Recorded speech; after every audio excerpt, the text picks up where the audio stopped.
interesting. I didn't know that before.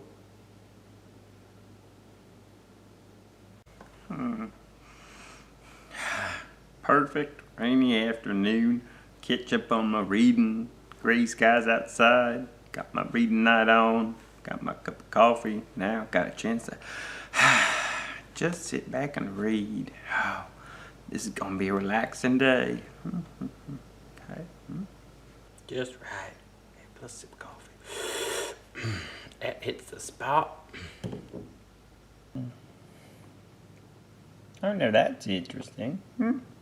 Glad I have the time to just sit and read quietly. Never would have learned that.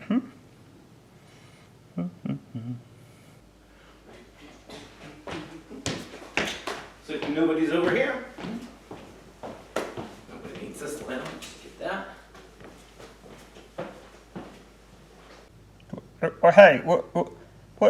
How'd it get dark in here all of a sudden? What happened to the lights? You know what we need is some loud rockin' out music. Alexa, play some loud music. What's going on? What? Doesn't anybody notice I'm trying to read around here? Yeah.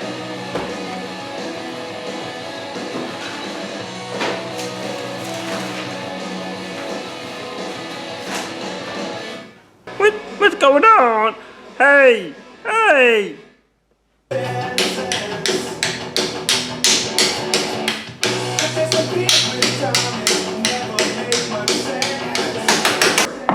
Is he drumming now? What are they doing?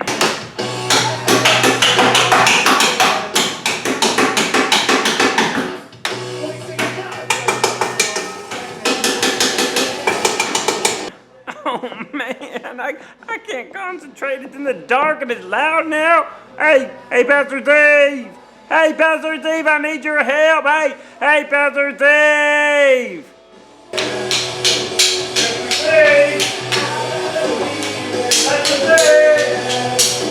Alexa, pause.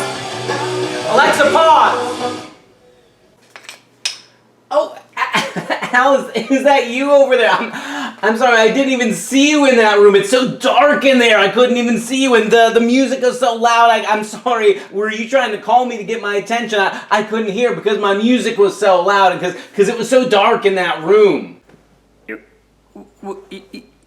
Yeah, I was trying to call you, Pastor Steve, and yeah, it was hard to get your attention over the volume of the loud music that you started. How can you read in there? Funny thing, it is kind of hard to read here in the dark. I wonder if that's why the light was on earlier, actually. You know what?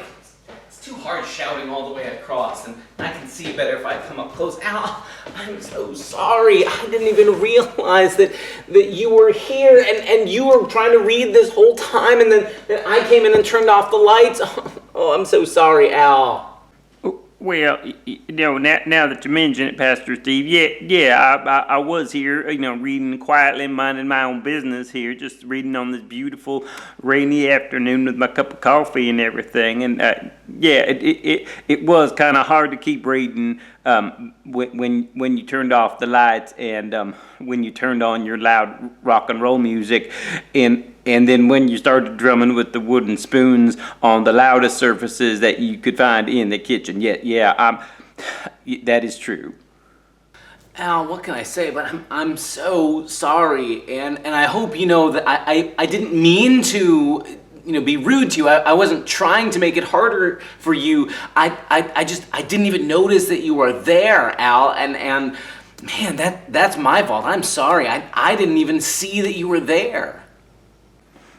Yeah, I figured that you weren't trying to be mean there, Pastor Steve, but I guess it happens to all of us. Sometimes we get so focused on whatever it is we want to do, we don't even notice that there's other people around. And yeah, sometimes we end up turning the lights off on somebody else or turning up music when somebody else wanted quiet, or saying something that upsets somebody else when we don't realize they've had a real hard day. That happens sometimes. I understand that, Pastor Steve. You know what I do in times like that? I don't know. What do you do in times like that, Al? Well, I try and listen to what I learned from Jesus, actually. You listen to Jesus? Al, I'm sorry that I turned on the music earlier, but are you joking with me? Because I can't imagine that Jesus gave a teaching to his disciples about what to do when there's loud rock music playing or when to turn off the lights on somebody, because they didn't even have electric lights, Al. So help me out. Now you're right there, Pastor Steve. That's true. Jesus didn't have any teachings for what to do about loud music, because they didn't have rock music back then and little speakers you could play music on in your house. But what Jesus did do is Jesus seemed to have this way always of seeing the people that everybody else ignored and listening to people that nobody else wanted to give a chance to speak. And in times like that, helps me maybe to pay attention to when I'm overlooking people or treat people like they're not there, or like what they had to say doesn't matter. Every time I hear a story about Jesus going out of his way to talk to somebody or to listen to somebody or notice somebody everybody else wants to just walk on by, well, it makes me think too about what I do in my day. Well, like, what do you mean, Al? Like, what kind of situations where Jesus is talking to people or listening to people? Well, okay, like take for example, there's this story from the Bible where Jesus is on the road, and there's a man who can't see, he's blind, and he is asking for help by the side of the road. He can't have a job, there's nobody that'll hire him, so all he can do is ask for other people to help, cover his needs, help donate some money or something so he can eat. And everybody else is telling this guy, be quiet, don't bother Jesus, as he's going along. And Jesus stops and he goes, wait a second, bring him over. And Jesus notices this man, and he stops and he talks to him, and he says, what's your story? What do you need? How can I help you? When everybody else just would have walked right on by and said, he's not important, he's just a blind man he needs our help, and we shouldn't stop for him.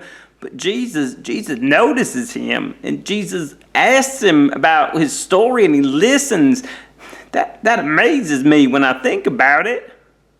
I know that Bible story. I've heard that before about Jesus going along and healing the man who was blind, but I never stopped to think about that before you get to the miracle where Jesus, heals him so that he can see again, before that, the thing that makes the miracle possible is that Jesus stops and is willing to actually listen and talk to the man and call him over when everybody else wants to shoo him away.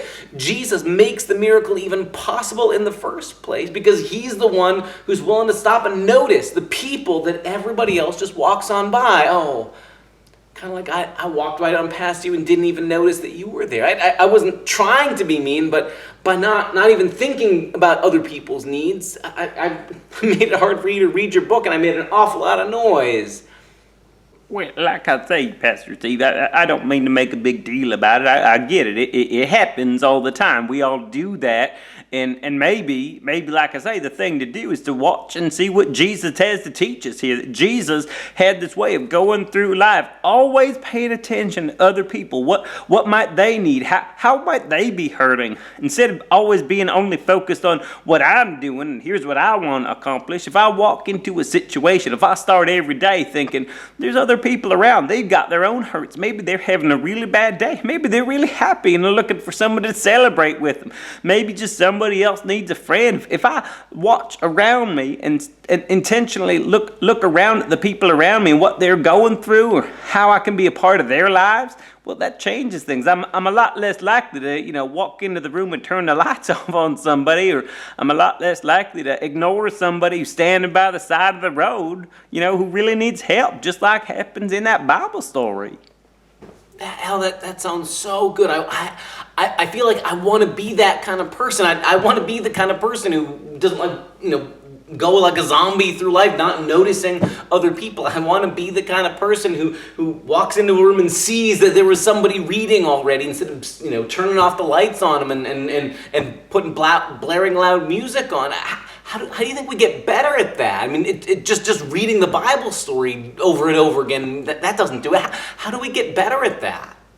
Well, I think, Pastor Steve, that's part of why we do this together, this whole life of faith, is that we help teach each other to get better at that. We help each other to see the things and the people and the situations that we might not recognize otherwise. I mean, there's this whole group of people in that Bible story who don't even think the man who's blind is someone they should pay attention to, but Jesus stops and not only sees the man, but asks the other people who've been telling him to be quiet, but you bring him over.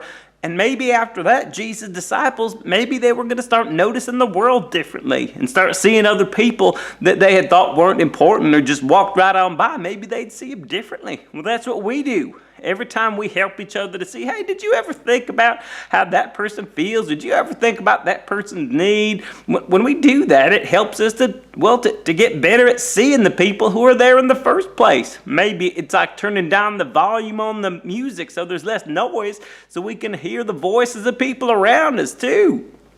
Oh my goodness, Al, I never thought about it that way, but it's really like a bunch of people have their sight restored in this story. I mean, there's the man by the road, Bartimaeus, who can't see, his eyes don't work, and Jesus heals his eyesight.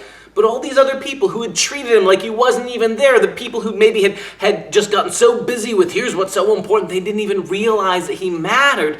Jesus helps them to see him, to really see that he's there, and helps them maybe to look at their world differently. You know, it feels kind of like that's what I need Jesus to keep doing for me, to help me to get better at seeing people around, at recognizing people around me as people that God loves, as people who have needs that maybe I can help with, or who God has put in my life that I can walk with and share with and share love with and share Jesus' love with too. Maybe this is about me getting better at seeing too. I think you're right, Pastor Steve. But I tell you what, as you listen to Jesus and look at Jesus' example and hear about how Jesus helps our eyes get better to recognize and see other people, you're not going to be alone. I'll be here with you. I promise. You got all of our church family too. That's what we're here for. Jesus works through each of us to help the rest of us all, see the world through Jesus-shaped eyes. It's like having Jesus as our glasses to help see everybody we meet is somebody that God loves, and everybody we meet might be somebody God's sending us that we can be a voice of love or compassion, and somebody who has amazing, awesome gifts too. I tell you what, Pastor Steve, how about so both of us have the chance to do what we wanted to get to do? How about I keep reading my book here, and I'll even read it to you if you want. I could read some out loud, and then when we're done reading some, how about we do some of that rocking out too? I like that idea, Al. I'd like to sit and listen to what you have to read to me, and then when you're ready, I got my drumsticks.